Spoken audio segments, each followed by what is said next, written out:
Thank you and welcome to the show this morning. The topic this morning is the sociology of race in the United States. And we're fortunate to have with us to talk about the sociology of race in the United States an eminent sociologist from Tennessee State University, Dr. EKSanford. And of course, Dr. Sanford has been with us on a number of occasions, and each time he brings us excellent information. And Dr. Sanford, let me welcome you to the show this morning, and to tell you how delighted we are to have you here this morning to deal with this topic of the sociology of race. Now, it might sound strange to talk about the sociology of race, but I felt that as a sociologist, you have all the information, academic information, and et cetera, so that we could sort of build the show around this kind of information. And I think that that will be quite informative in reference to what we're trying to do here. But before we get into that, let's have you to give audience some information in reference to your background, your education, and your experiences. I know you've been here on many occasions, and they've said it before, you've said it before, but there might be one person out there that might not know about you, yes, that we feel that it's important for that person to know about you. So give us some information in reference to your background, your education, and your experiences. Well, thank you so much. And as you said, I am a professor of sociology at Tennessee State University. I guess I'll start from my latest all the way up to the present. I did my postdoc at the Pennsylvania State University in Penn State, and there I dealt with the elderly, intergenerational family studies, and inequalities that exist within the elderly population of the United States. Prior to that, I was at Howard University in Washington, D.C., where I did my doctorate degree on the homeless elderly, again looking at race differences as well as homelessness within the United States. But while there, I had some unique experiences at working with the national headquarters of the American Red Cross in HIV/AIDS education. We were the groundbreaking organization that started the whole issue of outreach for HIV/AIDS that was funded by the Centers for Disease Control and the United States Congress. Also, while there, I worked with the D.C. Superior Court. In that capacity, we dealt with mediation within the court system. I also worked with the American Association of Black Law Enforcement Executives, dealing with incarceration rates here in the United States and victims assistance. But I did my undergraduate degree at North Carolina Central University, as well as some studies at UNC in Chapel Hill and at the Institute for Social Research at the University of Michigan. Cool. Mm-hmm. And then one of my specialty areas in this particular has been in race and ethnic relations in medical sociology. And while at Howard University, they had an excellent program in Africana Studies and African American Studies, looking at a diaspora type of issue. And I did an external minor while working on a doctorate degree in that, which I think is very relevant for today's topic on looking at the sociology of race in America and how it has persisted from an earlier time to the present. And so I think that we've got some excellent information, and you've got the best experience to really talk about the sociology of race in America. What would you say in reference to making a statement that would sort of bring into view your basic information that you're going to deliver to us today? Give us sort of a capsule of what you wish to bring to us this morning. Absolutely. I think race, what I would like the viewing audience to understand, is a very complex issue, and it's totally ingrained in the very fabric of the American culture. And when I say culture, I'm talking about that complex whole that includes knowledge, traditions, values, and that's passed down from one generation to the next generation. So with that said, it's important to understand how race actually came about, how it was constructed here in America from 1619 to 2016. So I would like at the very outset to understand the complexity of it, because sometimes it gets so ingrained that we become so commonplace, and it becomes something that we just think that is just everybody there. know about it. Everybody knows about it. Like a language, for an example. We were born in America, so we learned to speak the English language. And as a result of that, we were born in America, and with certain cultural traits that exist, those things are learned as well. So I think that's the point of departure of our discussion today, and to try to understand the complexity of it, because presently in 2016, we have a issue of people feeling that, well, that was back then and this is now. So I'm hoping today's discussion will bring us to bear on how we need to define it, understand some of the key terms that are very important in understanding race and racism in America, because you have to understand something before you can then understand how it's present. Very good. And if that understanding is misled or not understood, then we have a tendency to have a generality about it. Very good. We're going to take a first commercial break, and we'll be back with our audience following this very, very short commercial break.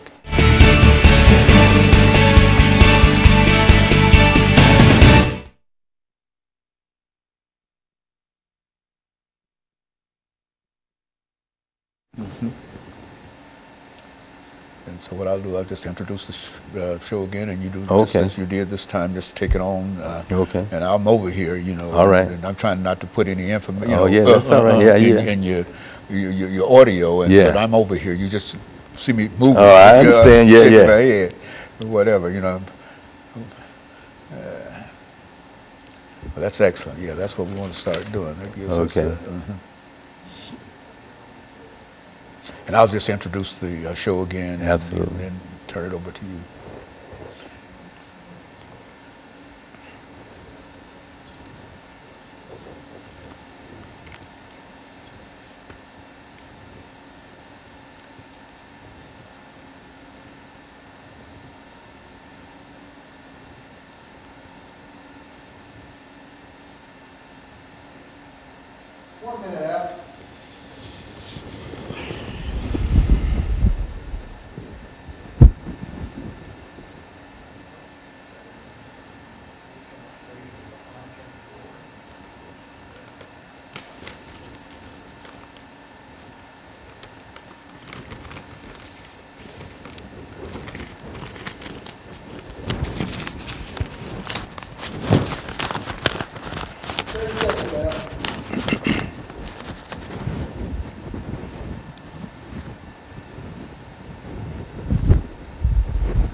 Thank you, and welcome back to the second segment of the show for today.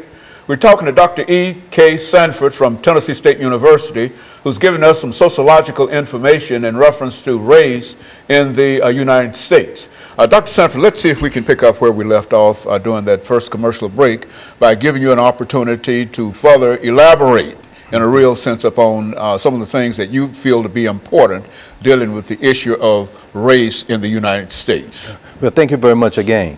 Dr. Higginbotham suggests that race is fundamentally a part of social structures here within the United States. In the last segment, I mentioned about the complexity of race because it is so ingrained in the fabric from 1619 to 2016. So what does that theoretical framework mean by fundamentally a part of social structures?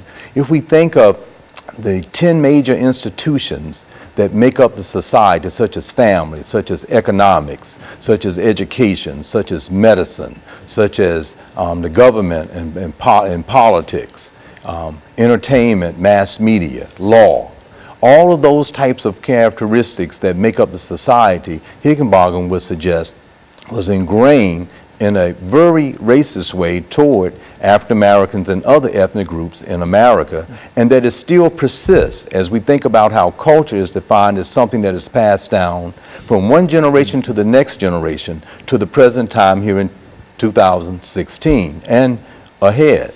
Now, Alex de Tocqueville, a great French philosopher, came to America maybe 150 years or so after 1619. And what he found as he was traveling in horse and buggy throughout the South, these people of African descent that were enslaved. And as he looked at the very foundations of society, he said there's no way America could ever reach a democracy. Why? Because it was founded on slavery. So therefore, when we think in terms of it being so ingrained in our society, in order for us to make improvements on it, we must just understand that that's how this particular country and society was founded. Now, many people listening would say there's plenty of evidence that race relations has changed, and they're absolutely correct. You and I can remember when school segregation was very prevalent here in the United States. Some people might be able to look at a little age difference between us, but I was in a segregated type of a situation through the 8th grade. Many of the viewing audience might remember that. So the segregation took place, so we can see how there were certain improvements. We can look back at 244 years of enslavement in 1861 to 1865 with the Civil War, and after it ended, there was the Emancipation Proclamation. So 13th Amendment freed the slaves, the 14th Amendment, they gave a citizenship right, and the 15th Amendment gave the right to vote. Now, when we talk about Higginbotham's piece on it being so ingrained in the fabric, we're talking about 1866, and Dr. Martin Luther King Jr. in 1865 was making the comment that people still do not have the fundamental right to vote in America. That's 100 years after the voting rights was given to slaves that were freed. So that's that notion of that. So we can see other possible improvements in race relations in America. The segregation is mentioned. We can see that we can drive any place from the East Coast to the West Coast, and if you want to get a place to live in, public accommodations are certainly free. You can speak and do anything that you want to, go into any store that you want to. We can even go as far as say now we actually have an African American president, and we can see representative on the Supreme Court, since that's such a topical issue. So there have been improvements. However, as we look at those improvements, we can also look at these disparities that I mentioned from my postdoc training through my PhD that are still very present, such as incarceration rates that you and I have talked about on this show many a times.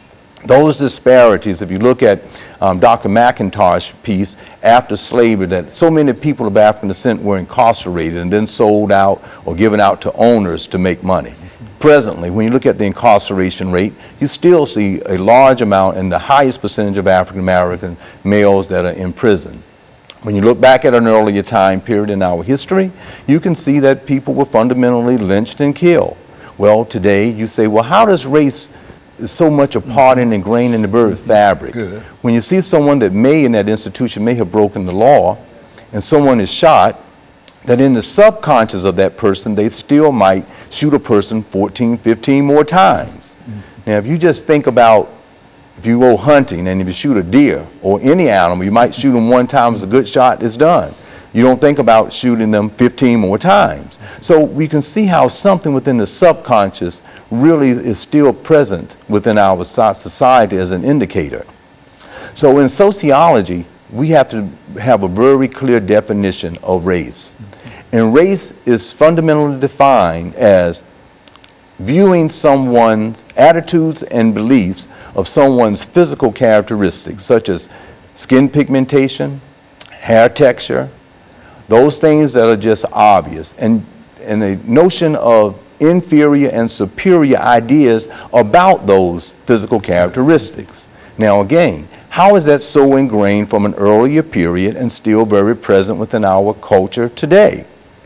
Everything from commercials to what we see in mass media, and that doesn't mean that there haven't been many improvements made, but that's how race is fundamentally seen. Now, I'll be remiss to say how sociologists and anthropologists and other social sciences has indicated to us in the literature that race has really been not so characteristics on how it's been defined and placed in our American culture, but it's a social construct. Now, what does it mean by being a social construct? That means that historically, people have placed people into categories that really don't have any real meaning at all, such as Negroid, Caucasoid, and Mongoloid. And from that present quasi type of experiments that were done, people still have those feelings today through theory, and noted some of our primary sociologists and other social sciences out there have kind of instigated a racist type of theoretical framework that fits the social structure of America. But it's erroneous. We are much more human than the other types of characteristics, such as hair texture, skin pigmentation. Let me give one real quick example of how, if someone is from Australia, and if their DNA or their blood type matches someone in an Igbo tribe of Africa, it can be used.